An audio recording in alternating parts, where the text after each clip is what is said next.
महाराष्ट्र राज्यामध्ये मराठा आरक्षणाचे आंदोलनकर्ते मनोज जरांगे यांच्यावर सतत गुणरत्न सदावर्ते खालच्या भाषेमध्ये टीका करत असतात, हे अत्यंत चुकीचं आहे।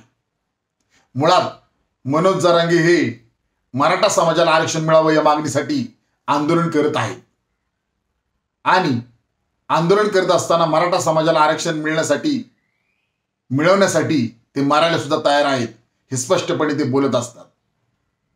आणि मनोज जरांगे हे रयतेचे राजे शिवाजी महाराज यांचा विचार पुढे घेऊन चाललेले आहेत। परंतु गुणरत्न सदावर्ते, तुम्ही तर परभणी जिल्ह्यामध्ये भीमसैनिक सोमनाथ सूर्यवंशी यांचा न्यायालयीन कस्टडीमध्ये मृत्यू झाला, तुम्ही याबद्दल ब्रशुद्धा शब्द उच्चारलेला दिसत नाही। तुम्ही यांच्या कुटुंबाची भेट सुद्धा घेतलेली नाही आणि तुम्ही तर स्वतःला नथुराम गोडसे यांच्या विचाराचे कट्टर समर्थक सांगता जाहीरपणे। त्यामुळे आता गुणरत्न सदावर्ते यांच्या मेंदूचे अलाइनमेंट करण्याची वेळ आलेली दिसत आहे।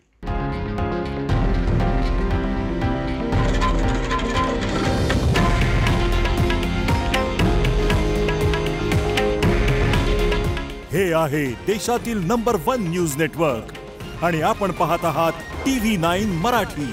काळजी तुमची, हित महाराष्ट्राचं।